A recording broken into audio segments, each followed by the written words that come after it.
The brand new Republican senator from South Carolina just made the best case for universal health care I've ever heard coming from a Republican's mouth. The only problem is, I don't think she meant to make that argument, because it came right after she called the concept socialist. So look, you've got Darline Graham, Lindsey's little sister, rushed into his Senate seat after he died in July, and now Trump's flying to Myrtle Beach on Friday to rally around her. Tuesday night, she won the runoff over Ralph Norman, whose supporters booed Trump on camera when the results came in. And now she's going to face Dr. Annie Andrews, a pediatrician from Charleston, in November. And in her victory speech, she went after Dr. Andrews the way you'd expect. Quote, her views are those of Bernie Sanders and AOC. If you like Kamala Harris for president, you're going to love Dr. Annie Andrews. It's a good selling point for me, but according to Darline, it's because Andrews has said healthcare is a human right.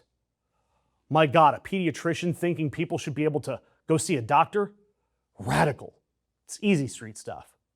And then just 30 seconds later, Darline Graham told the crowd about her own family.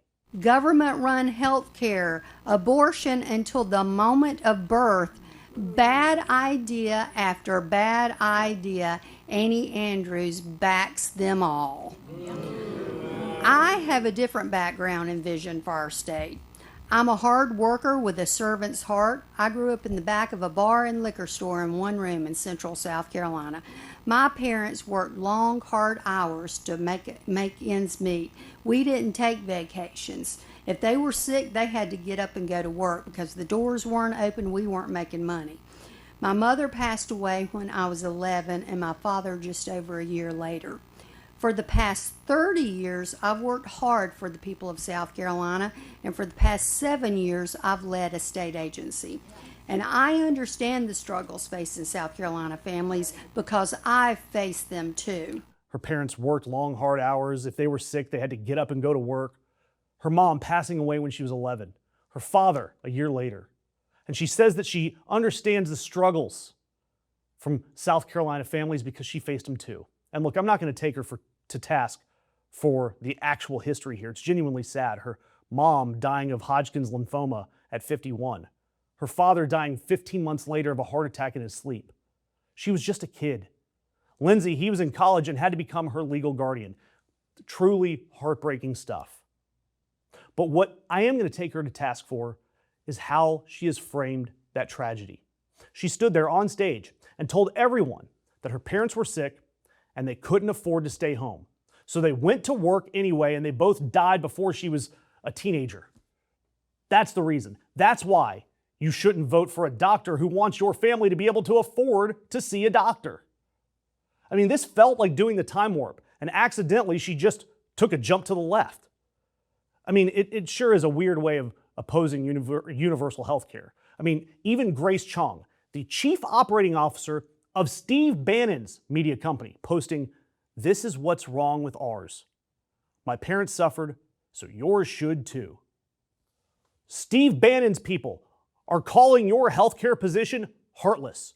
What a strange place we're in.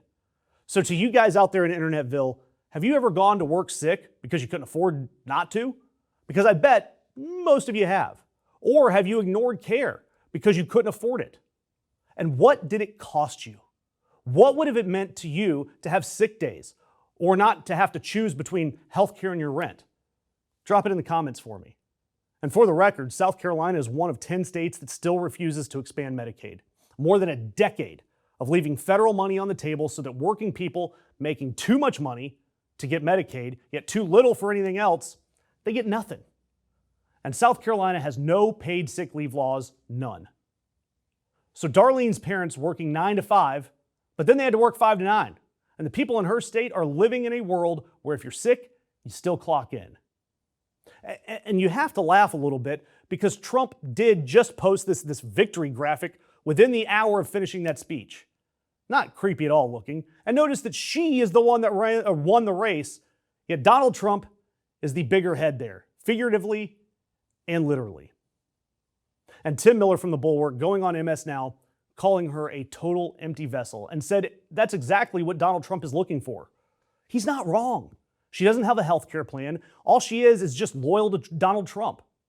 And look, I'm from that world. I know that family. I am that family.